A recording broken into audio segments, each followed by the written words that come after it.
네, 고성과자가 되기 위한 업무 스킬 업. 네, 일잘러 이 과장은 어떻게 업무를 했는지 궁금하지 않으신가요? 네, 일잘러 이 과장의 업무 폴더를 살펴보면서 일잘하는 사람들은 어떻게 업무를 수행하는지 알아보는 시간입니다. 글쎄요, 제가 예컨대 조직생활, 직장생활 했던 부분을 과거를 회상해 보면 일 잘하시는 분들은 많이 불려 다녔고요. 그리고 보고서 작성 굉장히 잘하셨고, 그리고 프레젠테이션, 발표 또한 잘하셨던 것 같아요. 물론 그 사전에 문제가 될 만한 부분을 잘 찾아내서 기획을 하고, 그리고 또 개선될 수 있는 프로세스를 잘 만들어냈던 것도 물론 중요했습니다.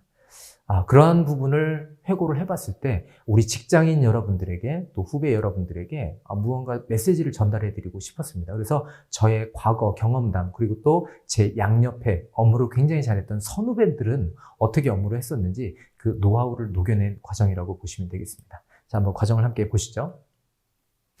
자, 여러분들 혹시 뷰카의 시대라는 단어 혹시 들어보셨나요? 뷰카? 뭐지? 네, 궁금해하실 것 같은데요. 한번 바로 보실게요. 뷰카라고 하는 단어는요, 변동성의 volatility, 그리고 uncertainty, 그리고 complexity, 그리고 ambiguity라고 하는 영어 단어의 앞자리의 조합입니다. 네, 요즘 막 정의하는 단어들이 너무 많고 또 의미 부여해서 정의하는 단어들이 많아서 골치가 아플 지경인데요. 자, 뷰카는 근데 여러분들께 반드시 소개를 해드리고 싶은 단어입니다. 자, 2년 전 우리 코로나 팬데믹이 오면서 굉장히 많은 변수들이 생겼습니다. 그 변수들에 의해서 많은 변동성이 생겼습니다. 우리 HRD 업계에서 강의를 하고 계시는 분들 어떤 상황에 직면했었는지 잠깐 회고해 볼까요? 생각하기 싫죠. 갑자기 강의가 없어지고 지연되고 취소되고, 네. 그래도 올해는 굉장히 나아졌습니다. 그렇죠? 대면으로 할 수 없는 강의들이 비대면으로 전환이 되었고요. 또 줌, 그리고 구루미, 그리고 웹엑스, 기타 등등. 또 최근에는 메타버스 환경에서 게더타운이라든가 이프렌드, 제페토 다양한 플랫폼에서 강의할 수 있는 기회가 열렸으니까 말입니다. 하지만 변동성이 굉장히 컸던 작년과 올해였습니다. 그리고 불확실성입니다. 이렇게 변동성이 크고 많아지다 보니까 어떻게 됐습니까? 확실한 게 우리가 알고 있던 지식으로 정의할 수 있는 것들이 많이 줄어들었어요. 그래서 불확실성의 시대다. 이렇게 정의를 할 수 있겠습니다. 네, 이렇게 변동성이 크고 불확실성이 극대화되다 보니까 어떤 일이 벌어졌습니까? 굉장히 일들을 복잡하게 해야 됐어요. 예전에는 그냥 노트북 하나 들고 이런 프레젠터 하나 들고 강의장에 가서 강의를 하고 왔으면 됐습니다. 하지만 지금은 어떻게 해야 되나요? 집에다가 모니터를 2대씩 설치하고 또 보조 PC, 보조 모니터, 또 영상 찍기 위한 영상 장비, 조명 장비, 또 기타 등등의 장비들을 굉장히 많이 설치해야 되는 재택근무가 벌어지면서 재택 강의가 활성화되면서 굉장히 복잡해졌어요. 강의하는 입장에서만 놓고 보더라도요. 그러다 보니까 예전에는 전혀 생각지 않았던 변수들, 그런 것들을 대응해야 됐었고, 이런 복잡성이 생겼다는 얘기죠. 어떠신가요, 여러분들? 이런 복잡성까지 추가되다 보니까 어떻게 됐나요? 모호해집니다. 모호해져요. 야, 이거 해야 되는 거 맞는 거야? 이거 어떻게 해야 되지? 이거 누가 답 좀 주세요. 답답합니다. 근데 답을 주는 사람은 없죠. 다들 처음 겪는 팬데믹이니까요. 그러다 보니까 뷰카의 시대. 네. 정확한 표현이 된 것 같습니다. 이러한 시대에 어떻게 우리 그러면 극복해야 될까요? 네.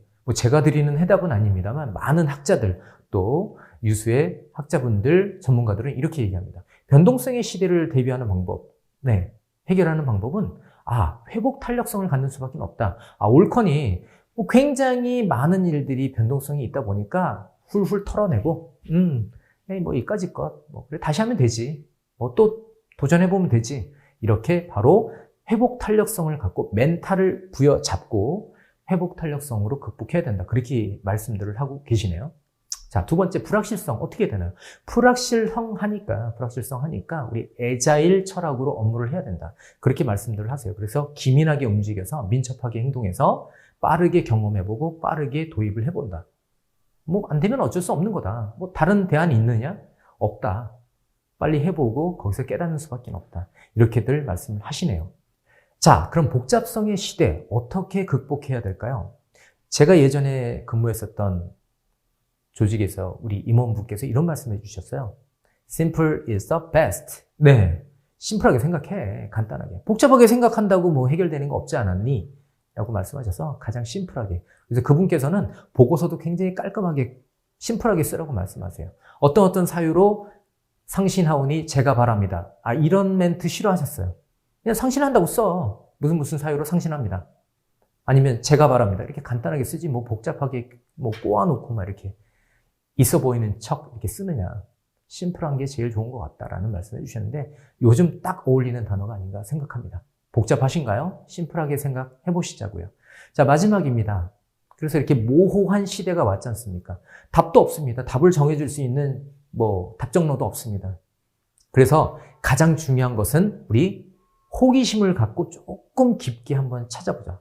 조금 전에 단순하게 간단하게 생각하라면서요. 상황에 맞게끔 또 모호한 부분은 또 호기심을 갖고 찾아보는 거. 그래서 그렇게 노력을 해보고도 만약에 해결책이 없다라면 심플하게 인정을 하고 받아들이자. 뭐 이런 내용으로 귀결이 될 수 있겠습니다. 네.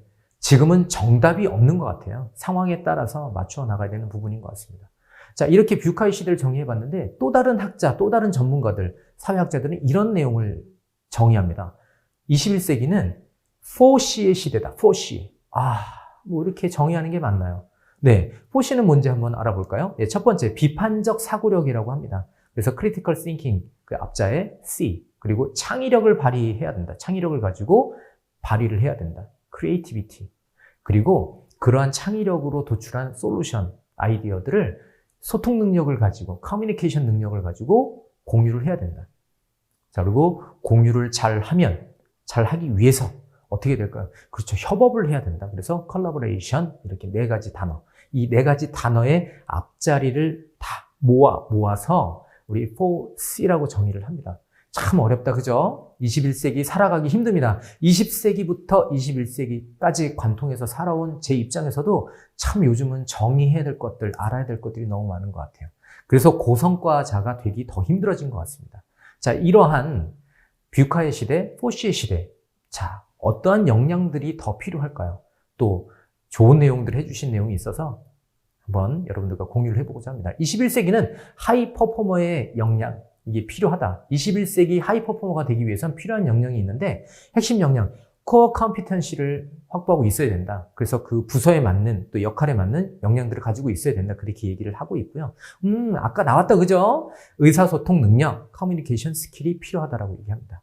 21세기 하이 퍼포머에 필요한 역량은 그래서 본질적으로 부서, 회사에 필요한 핵심 코어를 갖고 있어야 되고 물론 그러한 인재들을 뽑았겠지만 해당 부서라든가 해당 업무에 필요한 코어 컴피턴시를 확보하고 있어야 되고 두 번째로는 의사소통 능력도 가지고 있어야 된다. 아직도 한참 남았는데요. 예, 기대가 되네요. 자, 그리고 고객 관리와 서비스 측면에서도 역량을 발휘해야 된다. 그렇죠. 우리는 모두 고객을 잘 맞이해야 됩니다. 저도 서비스 업체에서 23년 근무를 했지만 정말 시작과 끝은 고객으로 시작해서 고객으로 끝나는 것 같아요. 그리고 조직화 및 계획화가 상당히 중요했다. 그래서 뭐 제가 자세히 설명드리지 않더라도 어떠한 회사가 성장을 하고 발전을 하고 어떤 퍼포먼스를 내기 위해서는 잘 정비된 조직이 있어야 되고 잘 계획된 일정에 따라서 아젠다에 따라서 업무를 수행하고 목적을 달성하고 그리고 퍼포먼스를 내왔습니다. 자, 그리고 서로 다른 것에 대해서 인정을 해주고 존중을 해줘야 된다. 제가 업무를 시작했던 20여 년 전만 하더라도 약간은 수직 구조, 네, 조금은 어려운 조직이었습니다. 선배님들 말씀이 다 옳고, 뭐 그때는 그랬죠. 하지만 요즘은 어디 그런가요? 수평 조직을 지향하고 있고요. 나와 다른 사람을 배척하기보다는 받아들이려고 노력들을 많이 하고 있습니다. 그리고 자기 주도성과 팀 화합입니다.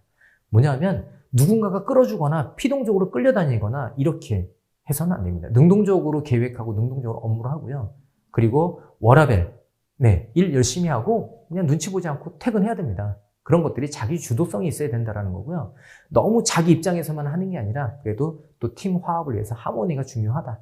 그래서 이런 부분들이 키워드가 됐네요. 자, 기술 활용 능력이 필요합니다. 아까 제가 말씀드렸지만, 제 개인 소개에서도 말씀드렸지만, IT 업무를 하면서 제 IT 능력이 굉장히 많이 향상이 됐거든요.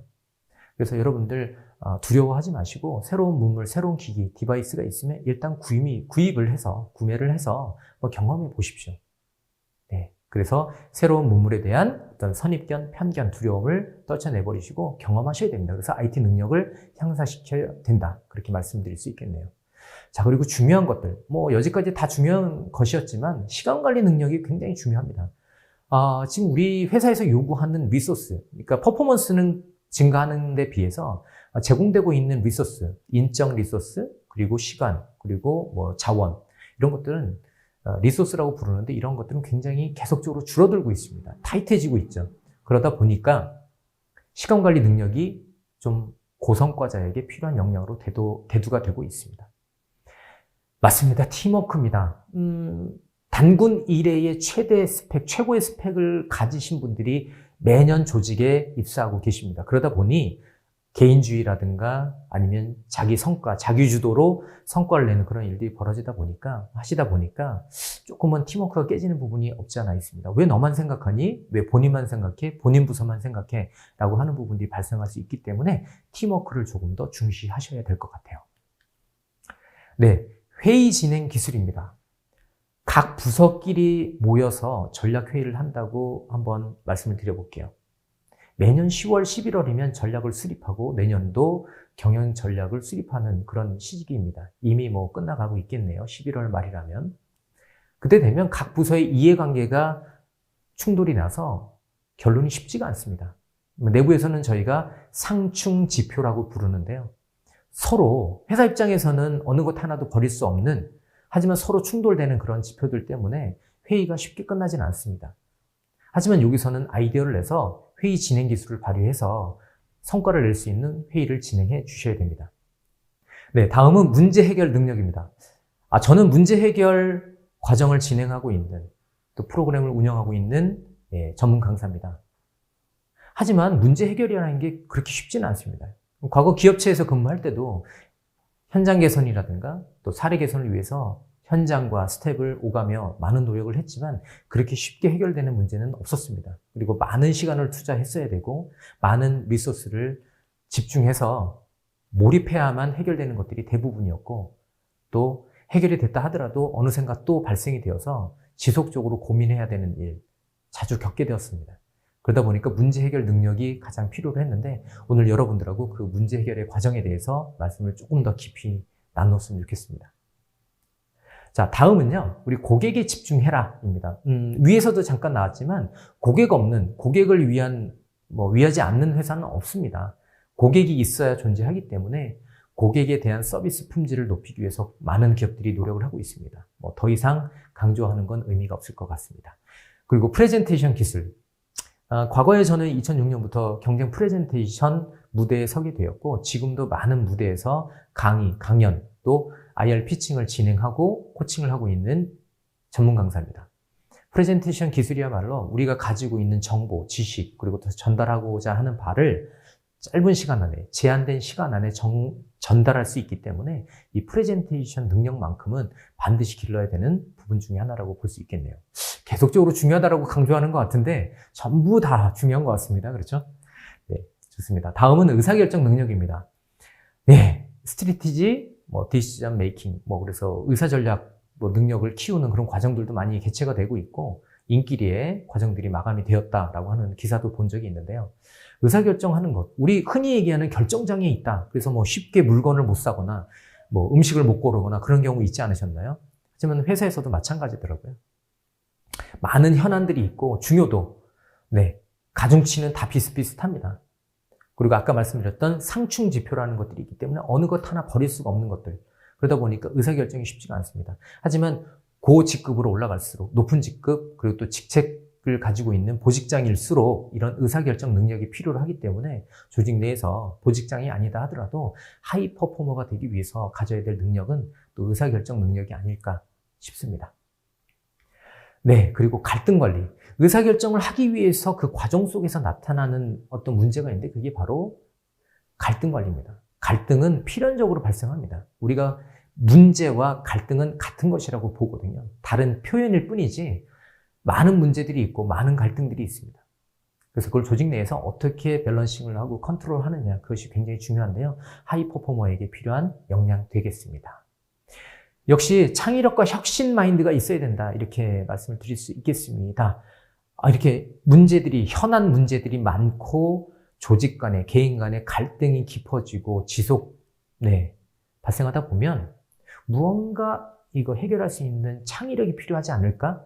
또 아이디어가 필요하지 않을까? 그래서 혁신적인 어떤 모듈, 프로그램 이런 것들을 생각하고자 하는데요. 그런 것들이 필요로 하고요. 그래서 하이 퍼포머에게 필요한 역량은 또 이러한 창의적인 역량, 창의적인 생각, 혁신 마인드가 아닌가 생각이 됩니다. 자, 마지막으로 치닫고 있습니다. 조금만 힘내보자고요. 우리 성과관리 및 변화관리 역량이 필요하다라고 이렇게 정의가 되어 있네요. 맞습니다. 이런 말 있죠. 구슬이 서말이라도 꿰어야 보배다. 조금 오래된 속담이고 격언이지만 맞습니다. 일 잘해놓고 보고서 잘못 쓰고 또 발표를 잘못해서 성과가 잘 전달이 안 된다면, 보여지지 않는다면 얼마나 아쉽겠습니까? 그래서 성과 관리도 필요하고 또 외부 변수들에 의해서 발생할 수 있는 변화에 능동적으로 또 미리 예측해서 사전적으로 대응할 수 있어야 되겠습니다. 그래서 성과 관리 및 변화 관리 역량이 필요하다. 하이 퍼포머 정말 피곤합니다. 많은 역량을 필요로 하네요. 자, 마지막입니다. 협상 능력이 필요하다고 합니다. 그렇죠.